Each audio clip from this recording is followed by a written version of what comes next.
All right, we're back here with Mr. Mac. Good. We are continuing his obedience using clicker training. And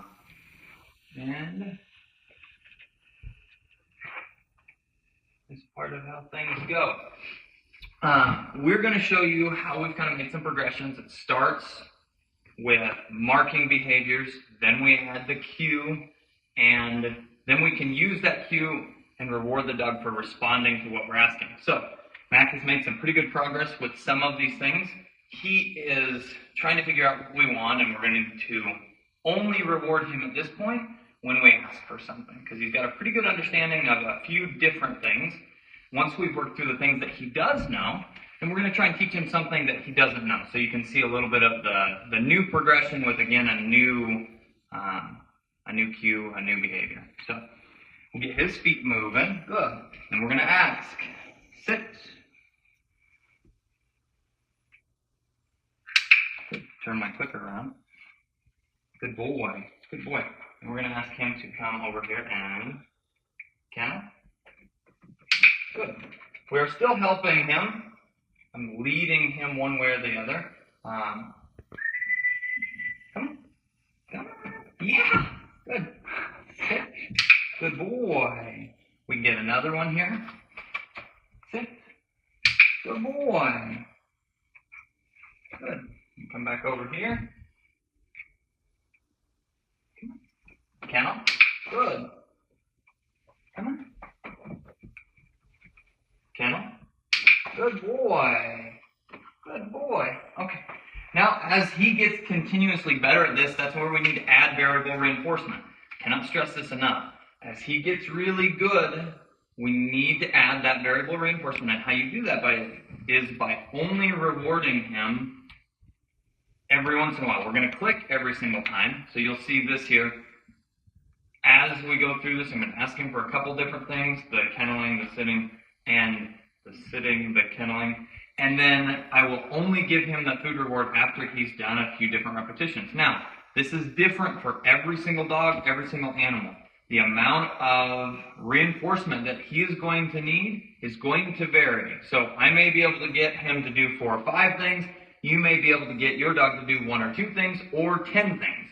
The important part is that as long as we keep his focus, the level of variable reinforcement that you're using is still okay. Good. And definitely it can depend even for a specific dog. So Mac right now is a little more hungry, so we're probably going to be able to have his focus for longer and do more variable reinforcement where we can expect a few more things from him before he gets a treat and a reward. Whereas, you know, even if he's less hungry this evening or something, he might not be able to do as many behaviors before he's reinforced with a treat. Yes, it will change depending on how willing the dog is to work at that time. So, just not every dog is different, but also every, what I'm trying to say is your dog, every training session is different. Yep. Exactly. There we go. So we ask kennel, we mark that. Mac kind of touches my hand, that's a mark. Sit. Good. We're going to ask for a kennel. Good. Then we're going to give him a few treats. So that's using variable reinforcement. He had to do 4 different things there before he actually got 1 food reward. Okay. Good. Sit. So we're doing just a little training session, working through all of the things that he already knows. Kennel. Good boy. Good boy. Good boy. Now, a couple different ways that we can help to improve his skills as we go here. One of which is sit. We can hold that for a little bit longer. We've got good eye contact, and we've got a dog that's very focused. We can build off of that by holding our click until we're ready to mark and end the behavior. So, again, I'm going to go back there. He's trying to figure out, how do I get another reward? Good. Sit. Keep his focus. Good. Now, it's okay to continue to push this. Let's see if we can get maybe 20 seconds this time. If we ever hit that point where he moves on, we've asked for too much and we need to take a half step back and help him to be successful again. So we're going to ask, Sit. Good.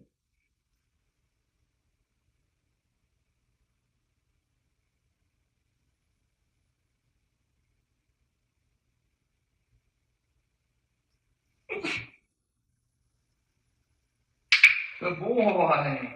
Good boy. So he started to lose focus at about 15 seconds. So next time I'm not going to push that far. I'm going to stop around the 12 seconds so that we can continue to build off of that. Because I don't want him to woof at me or try and get my attention. I just want to be able to mark him doing the sit-stay process here. Good. Sit.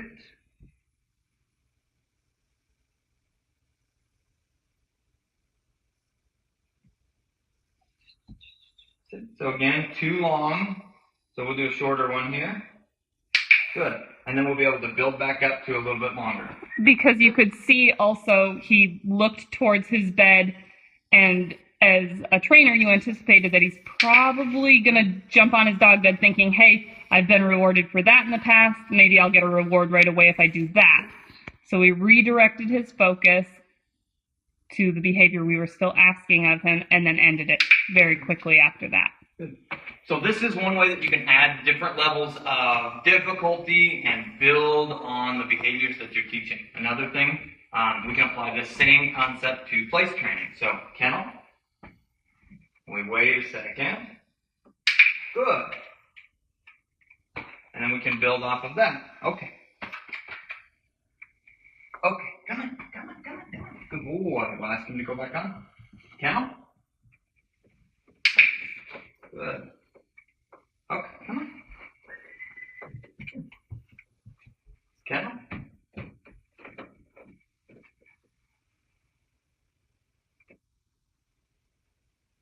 Good boy. Yeah, good boy. Because ultimately our goal with place training is for the puppy to get to the point where you ask them to go on their kennel, on their place, and stay there for quite a while.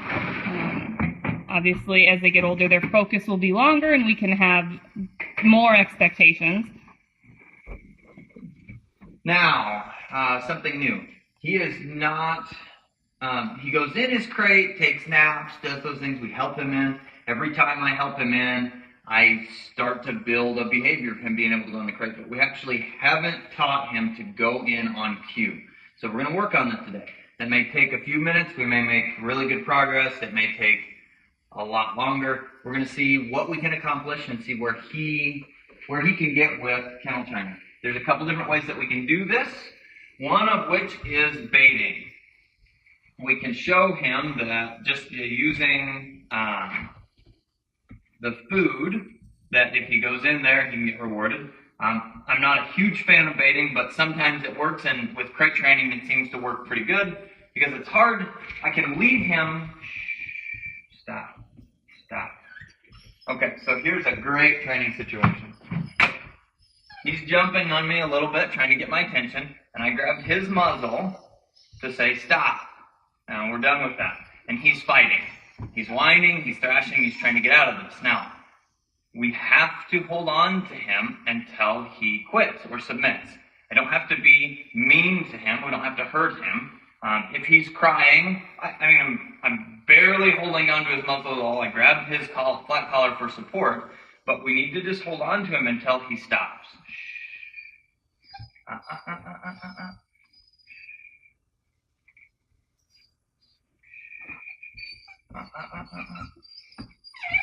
So he's continued to get more feisty, fighting to get away because he doesn't want to be held like this. Good. So he quit, and then we can release him. If we give in to his fighting and thrashing, that's only going to get worse as he gets older. He's going to fight more. He's going to think that if I keep fighting, I'll get out of whatever the situation is.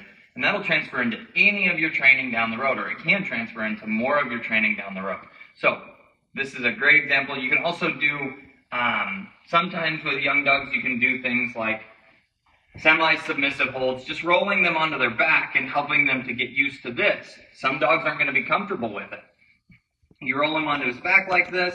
We rub his belly, give him a second. If he's fighting, if he's thrashing, we're just going to hold him here. This is easy when they're this size.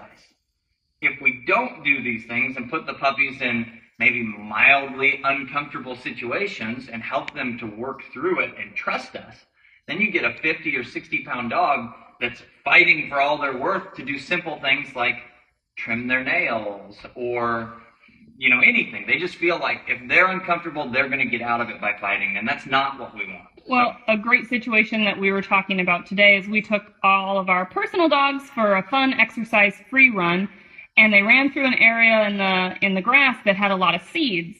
So we were checking them over after their run, and we noticed a couple of them had seeds in their eyes. Well, we expected them to sit there nicely while we flushed their eyes and made sure we got all the seeds out of them so that that wouldn't cause any infections or problems down the road. And all of them sat there and allowed us to look in their eyes and flip their third eyelids, and that's not always the case. Some dogs do not let you do that. And then you think about the fact that we're trying to do a check with them to make sure that they're going to be healthy and fine and not have any issues. And if you have a dog that just fights it and you say, well, forget it, I'm just not going to mess with it then, and then your dog ends up getting a massive infection in their eye, it could definitely lead to much more complications and problems after that. So going through a few of these minor things with a puppy is going to make life in the long run a lot easier and more tolerable for everyone. Yes, putting the time today so that we can develop the dog that we want to see out of our little puppies as adults.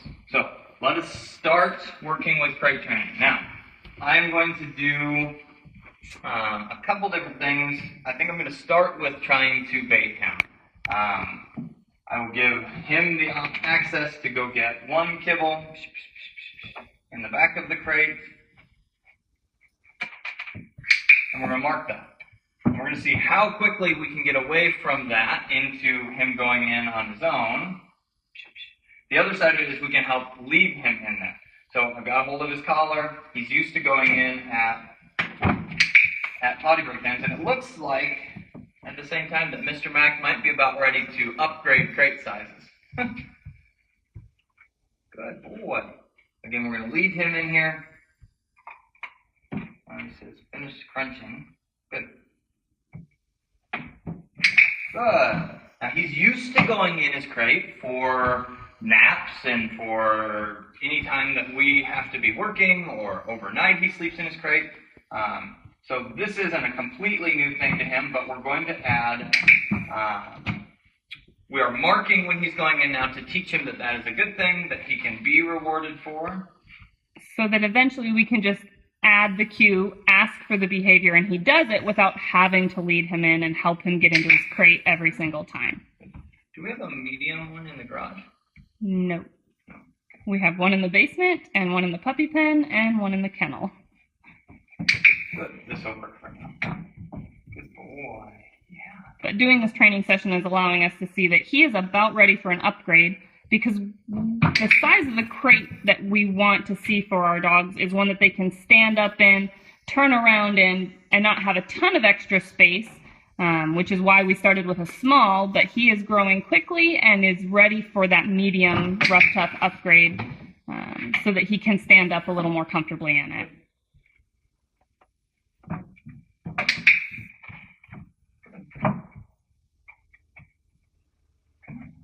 So I moved away from baiting really quickly because baiting is not the most effective technique for positive reinforcement training, because what you're doing is more marking them eating than marking them actually doing something, because it's not effective. So if at all possible, we're going to try not to use baiting.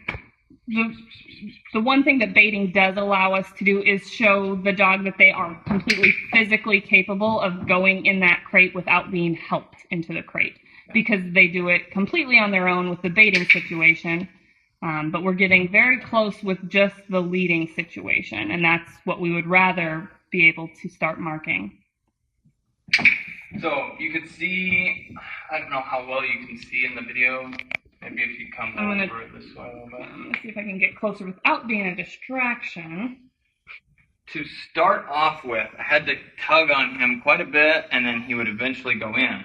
Now, to see the difference in level of pressure that we're using, just barely starting to lead him toward the crate, and he's going in on his own.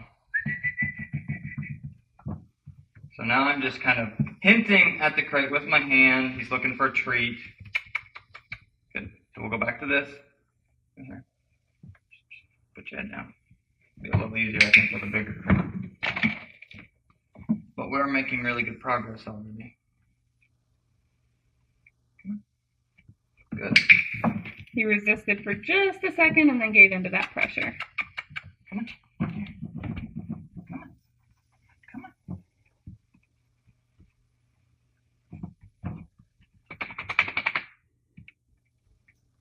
Now, the next side of positive reinforcement, this one can be the most challenging to try and do. It involves a lot of waiting. So you've seen him in earlier parts of this video and some of the other videos. He's trying to figure out what he can do to get a reward, right? He sits or he goes to the bed or he looks at me. Once we show him that this is an acceptable way to earn a reward, then we can just wait him out. So we're here, we kind of maybe help direct his focus to the crate a little bit, but ultimately we wait for him to just go in and we mark that. The first time it might take 5 minutes or 10 minutes, and then it'll get progressively shorter amounts of time where he's just going in because he learns that's another way that I can get rewarded. And all I want to do is eat. Especially in the beginning of the training session, we were seeing a lot of those behaviors where he was trying whatever he thought he could do to get a reward. And now that he's a little more satisfied with his training session, he's had quite a few treats, he's maybe not as hungry to work for us, he's not trying as many of those behaviors of sitting and going on his bed. He's just kind of being a puppy. So playing the waiting game and waiting him out might be a situation that you want to do at the beginning of your training session when you're teaching a new behavior. Good boy. Good boy. And again, like Ethan mentioned, medium-sized crate too, where it doesn't seem so confined for him, would also probably make him a little more comfortable just going in on his own. So maybe that'll be the next live video you all get to see. Just working through reps here. Good. We're turning this into a little bit of a conditioning process. Momentum is something we also use in training sessions a lot. We're building the momentum of the behavior of going in to the crate. So he goes in, he immediately comes out, gets a reward, then we expect him to go right back in. He's just finished doing the behavior that we're wanting, so it should be fresh in his mind.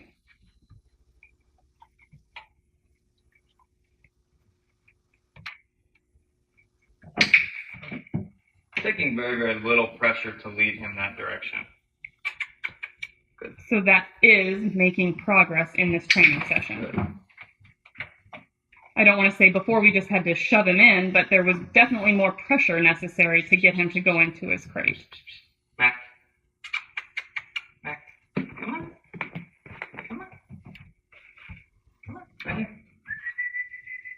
Back. Yeah. Can't go in it. Let's jump on it.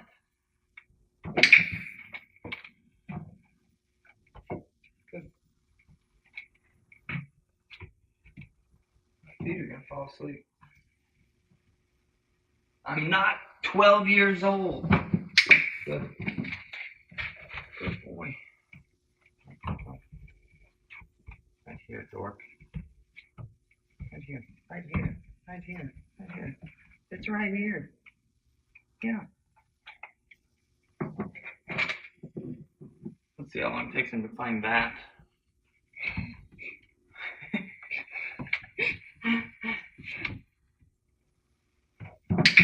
Boy.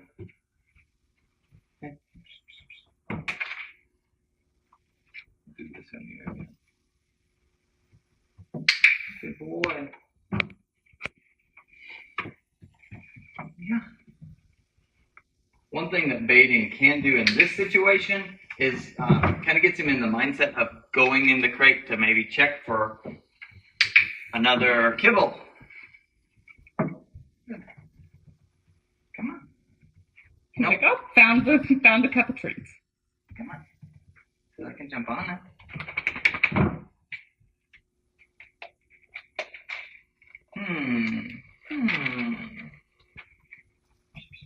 Come on. There. Got it. There first. Good. Good boy. Come on. Good boy.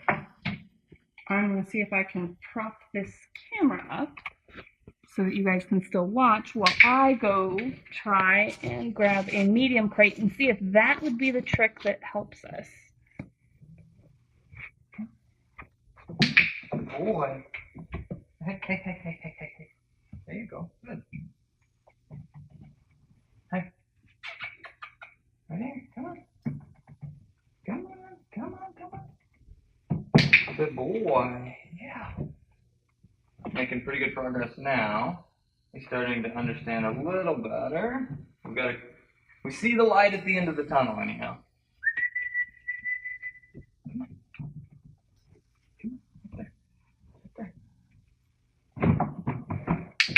Definitely being on his level makes this a little bit more difficult because he's distracted by the food. Okay, there, good. Okay. Okay. Good.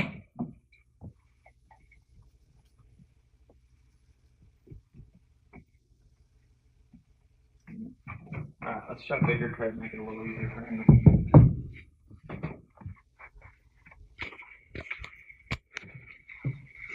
This one's much bigger. But it is just the next size up. Matt, on here. Okay. Matt. Good. Good boy. Yeah. Good boy. Good boy. Yeah.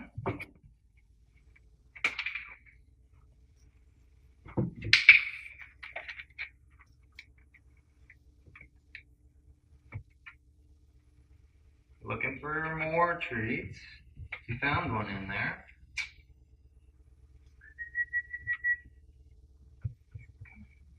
Come on. Trying to make advancements. So anytime we're doing something in the dog training session, the dog's learning that. So if we lead him there every single time, he's not ever going to get to the point that or it's going to take a lot longer for him to get beyond that. But if we give him the opportunity to learn, like give him the opportunity to come do it on his own, then we can reward him. Good. Perfect. And we may have to lead him in between there, but we're getting to the point where he's starting to understand this is a place that I can get rewarded. He's Okay. just going to stay in there and wait for his next reward. So we'll mark that and say, good boy. Show him that is right. Being in here is what we're looking for. Good boy. I think that the bigger crate is making it a little easier for him to go in and out, so that was a good call on making the switch. Okay. And now he's starting to understand this is the place that I get rewarded. It's just like when we were teaching sit, that once he figured out that sitting was a good thing, all he wanted to do was just sit there. So same with going on his dog bed. Once he figures out that's where he gets rewarded at, he just wants to go and get on his dog bed. So that's why positive reinforcement can be such a powerful tool, because it's helping him to do what we're looking for by rewarding him and showing him that, yes, that's right. It's a great way to communicate using clickers to mark the behavior itself. Come on. And we're about done with this. Yep, I was going to say session. he's looking a little more tired. He just came over to get on his dog bed and to lay down. About done, Mac? He's like, I'm so tired. This was a lot of work Mac. today. Mac.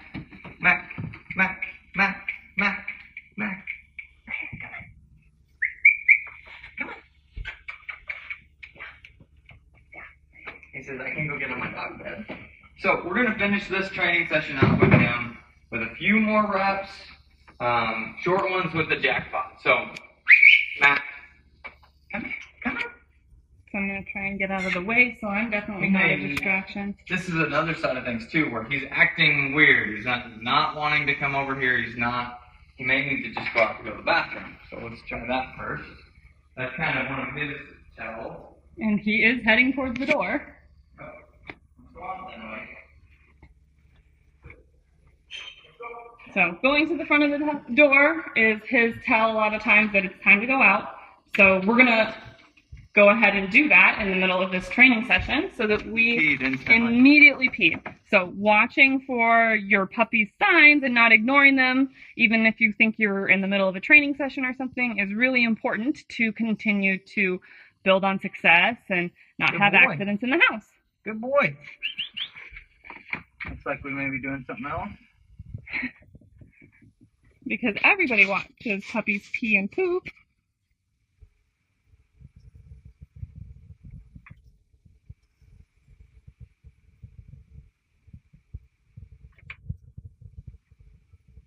This is why, part of our recommendation with making, and most people's recommendation of making puppies training sessions pretty short.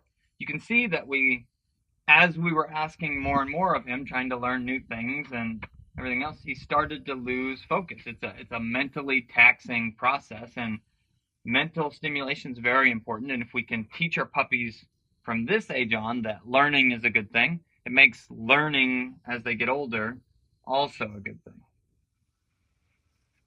But there's only so much they can handle at this point. So yeah. And they also need puppy playtime. Good boy. All right, we'll come back in and we'll finish up a little bit here with some training and give him basically the end of the session jackpot.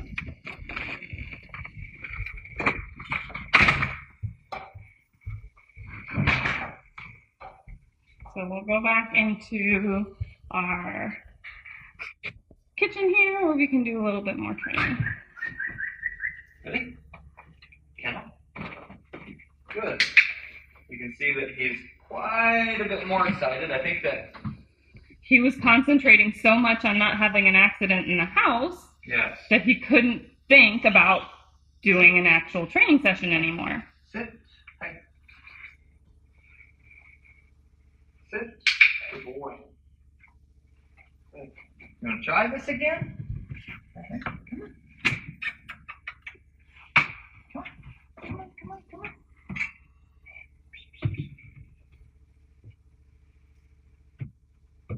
Good boy. We're going to give him a bunch of the rest of the food. We'll do a couple more reps with this. So I don't know if we've explained before what a jackpot is. We might have. It's hard to remember. We explain clicker training a lot. So whether we did it in a previous video or not, a jackpot is getting a big reward. And that's just, I gave him half of what I had left of his food. So he's excited. He's getting to eat a lot. We've done lots of reps, lots of training. So we'll do that probably 1 or 2 more times, and then we'll call it quits for Mac today. But that's exactly what it was. He was distracted because he was trying to concentrate on not going, and he was telling me by going further and further toward the door and looking at me like, I gotta pee, Dad. But the whole Lassie telling you that Timmy's in the well. Mac was telling you that we have to go outside or I'm going to pee in the house. Come on. Good. It comes out. Good.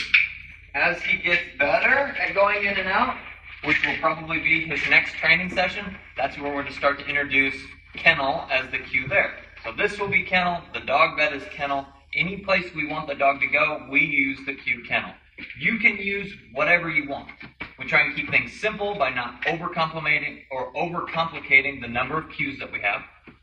Dogs are very place and situationally oriented. So if we use kennel here, he's going to go in here. If we use kennel there, he's going to go in there. Now, if you use kennel and you have all of these different things that are kennels next to each other, like the truck, the dog box, and a place board or something, he's going to pick one. And that's going to be the only situation, but rarely do we have a kennel set up next to a dog bed, set up next to a truck. So in the situation that you're asking, then he's going to comply. Now, he's understanding. Again, this is a good place and a way to get rewarded. But we're going to help him out, ask him to go back in. Just like getting him to move his feet when he was just constantly sitting, or leading him off of the bed so that we can ask him to go back and reward him for that. Okay. Good boy. Definitely. The rest of his food. Yes, definitely seeing a much better understanding. And I think, like you said before, upgrading to the little bit bigger crate that's easier to get in and out of for him made a huge difference. So definitely keeping that in mind when you're working with your puppy. There's other things that sometimes are playing a role, whether your puppy needs a potty break or a bigger crate or any number of things that could be affecting your training session. Yeah, if you're struggling, let's look at a different way to help the dog. Training sessions are like puzzles. Dogs are like puzzles. And if we can concentrate our training plan and goals based on this mindset. How can I help this dog through it? They're struggling with this. I normally do this with my dogs, or I've done this in the past and it's worked, but it's not working for this dog. Don't get frustrated. Don't get upset. Just say, what can I do differently to help this dog to succeed? And if you keep that mindset when you're working with your dogs and training your puppies, things are going to go a lot smoother and you're going to be in a lot better mood. And all in all, everything's going to be better. So, thanks for watching.